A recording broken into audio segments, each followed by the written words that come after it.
आश्रम में रहने वाले लोगों की ऊर्जा, उनका आत्मविश्वास थोड़ा कम हो जाए।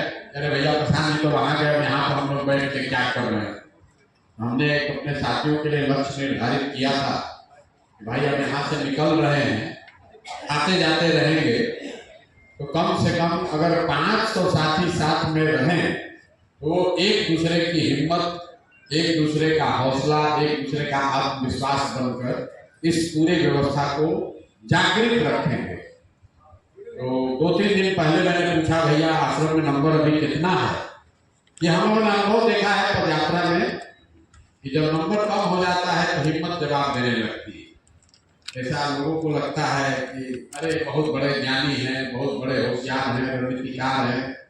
हर दिन सुबह उठ के जब आप सुबह आँख खोलते हैं तो अपने आप को खींच कर निकालना पड़ता है बेड से कि नहीं भैया इसको करना ही है।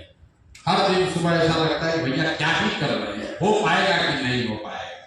जब समूह में लड़के होते हैं, जिसको बोलचाल की भाषा में हम लोग भीड़ कहते हैं, जब भीड़ दिखती है, लोगों की संख्या दिखती है, आप अकेले नहीं होते हैं, तो हिम्मत बढ़ने में, आत्मविश्वास को बनाए रखने में मदद मिलती है।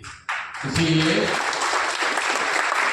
मैंने पूछा भाई आश्रम में कितने लोग रहते हैं, तो बताया गया कि आजकल 400 के आसपास आश्रम में लोग रहते हैं। अभी भी हमारी जो सोच है उससे संख्या बहुत कम है, लेकिन मुझे लगता है कि उस दिशा में हम लोग बढ़ रहे हैं। जब 30-40 साथियों के साथ रहकर हिम्मत नहीं टूटा, 400 साथियों के साथ रहकर हिम्मत और बढ़ेगी। धन्यवाद कि आप लोग यहाँ आए हैं।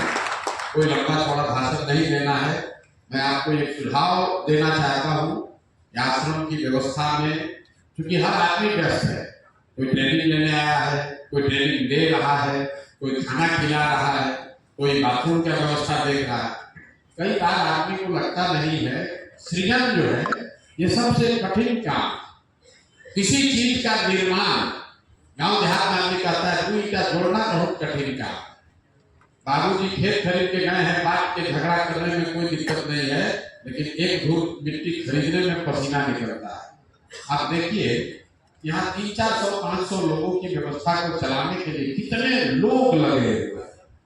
अगर पूरे बिहार में 50 लाख लोगों को का जीवन सुधारना है तो कितने साथी इधर से उठकर इधर आएंगे, तब हम लोग अपने भाइयों का, मित्रों का यहाँ पर जीवन सुधार पाएंगे। कितने लोग लगे हुए, 1 घंटा से परिचय ही हो रहा है, 1 घंटा से परिचय हो रहा है, अभी भी कई साथियों का परिचय नहीं हुआ। इतने लोग लगे हुए हैं तो 200, 300, 500 आदमी को अब प्रशिक्षण होगा। तो जब हम लोग कहते हैं कि 1 लाख आदमी, 1 लाख लड़के, 1 लाख युवा, 1 लाख बिहार के लोग जिनको समाज सुधार मित्र बनाया जाएगा, तो कई आदमी को लगता है इसका क्या, 1 लाख आदमी का क्या जरूरत है। 1 लाख आदमी अगर प्रशिक्षित हो जाए, संजीत बन जाए, विकसित बन जाए, अभिषेक बन जाए, तब जाकर कहीं बिहार की दुर्दशा सुधरनी शुरू होगी। कोई विधायक बन जाए, कोई मंत्री बन जाए, कोई योजना लगाने से बिहार सुधरने वाला नहीं है। इतना गर्भ में हम लोग चले गए हैं, दुनिया कहां से कहां चली गई। हम लोग अभी जी रहे हैं 1960-70 में। तो हम हमेशा कहते हैं कि जिस बिहार को देश के सभी दल और नेताओं ने न सुधर पाने वाला मानकर छोड़ दिया है, उसको सुधारने का जिम्मा सिर्फ और सिर्फ बिहार के लड़कों का है, आपका है, हमारा है, दूसरा कोई इसको नहीं सुधारेगा। आप लोग देखते हुए अफगानिस्तान देश का नाम सुने हैं ना जी?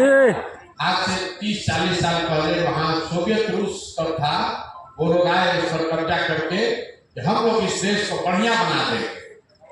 वहां का आदमी ऐसा है जो लड़ते लड़ते लड़ते उनको सोवियत रूस को मार के भगा दिया वहां से, लेकिन माना नहीं।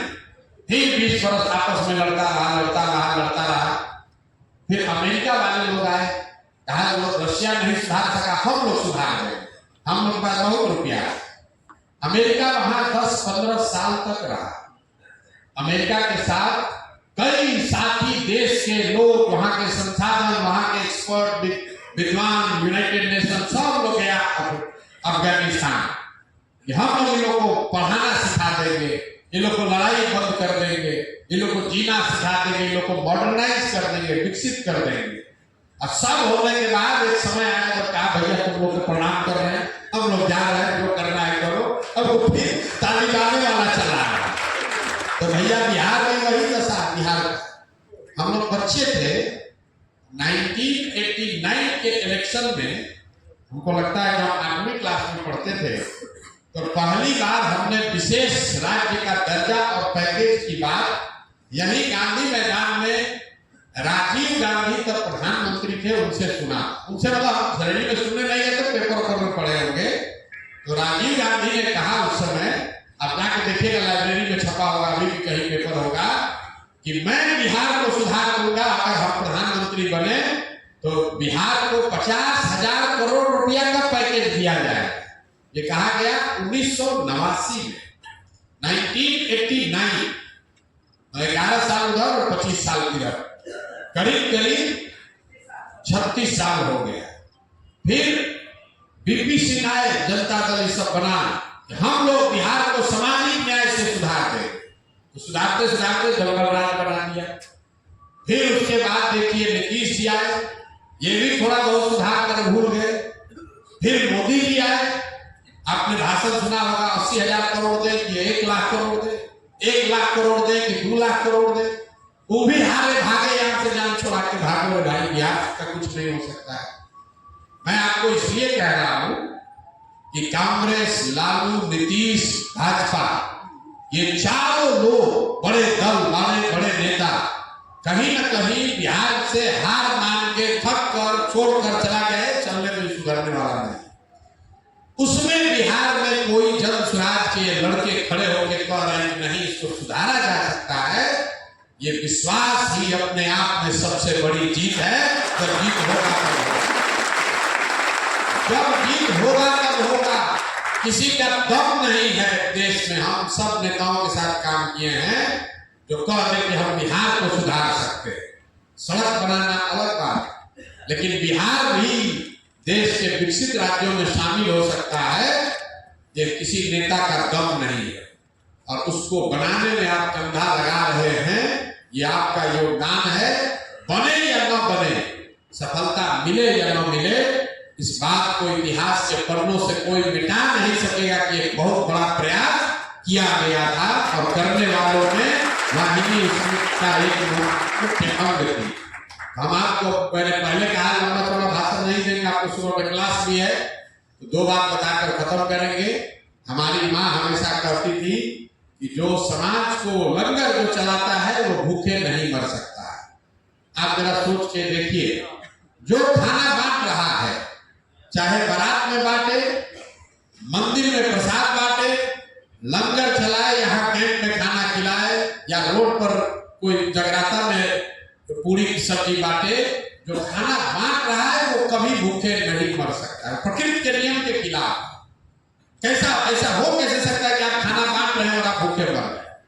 तो वाहिनी ये व्यवस्था बना रही है, आपको चिंता करने की जरूरत नहीं है। अगर व्यवस्था बनी तो आपको कभी अपने जीवन में संघर्ष वापस इसलिए नहीं करना पड़ेगा कि हमारा 5 रुपया कैसे मिलेगा, हमको नौकरी कैसे मिलेगी।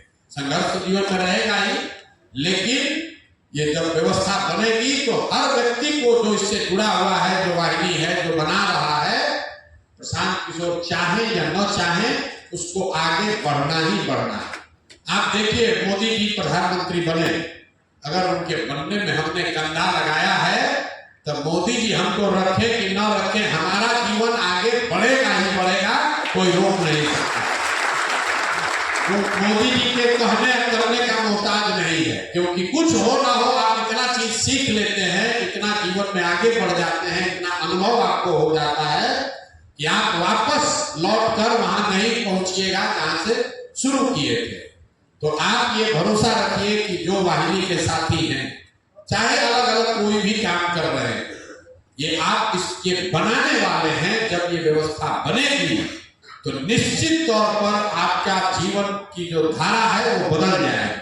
और अगर नहीं बनी तो आपको हमको ये भरोसा होना चाहिए अपने आप पर कि भाई जब हमें काबिलियत नहीं थी तो हम क्यों लेते, अगर हम नहीं बना पाए तो क्यों मांगेंगे, लेकिन अगर बना दिया, अगर व्यवस्था बना दी तो हमारा हक उसमें कोई दूसरा ले नहीं सकता है, इस बात का भरोसा रखिए। और दूसरी बात, ये संख्या काफी नहीं है। 1000 वाहिनी 15 अप्रैल तक ये संख्या 1000 होनी चाहिए। 20 तारीख से 20 अप्रैल से अभी आपके समक्ष 11 अप्रैल की यहाँ पर बैठक होनी है, उसमें आपका कुछ योगदान होगा। लेकिन 20 अप्रैल से हम लोग की कोशिश है कि फाइनल अटैक पूरा प्रयास हो के 500 साथी मेरे साथ चलेंगे, पूरे बिहार को हम लोग 120 दिन में मत के रख देंगे। तो जो साथी चलना चाहते हैं, जो साथी भी चलना चाहता है, जो भी सीखा है भाषण देने के लिए बाइक पर, गाड़ी पर, एक मैं और मेरे साथ 500 साथी 20 तारीख से हम लोग चलेंगे। 120 दिन में 243 विधानसभा, मतलब 20 अप्रैल से शुरू करके 20 अगस्त तक पूरा बिहार एक बार जगाकर समझाकर एक अंतिम प्रयास हम लोग जरूर कर देंगे।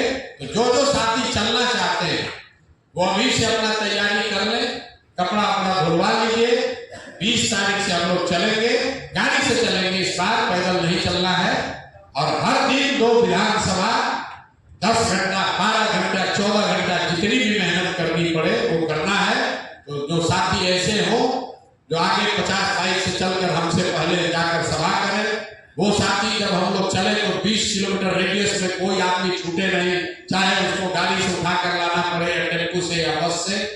वो साथी वो हो जो अभी रोड पर झंडा लगाते थे, लेकिन जब इस बार चलेंगे तो 15 किलोमीटर जाएंगे, 15 किलोमीटर बाएं, कोई घर कोई दुकान, जब स्वराज के झंडा बैनर से छूटना नहीं चाहिए। इसलिए 500 साथियों की जरूरत है।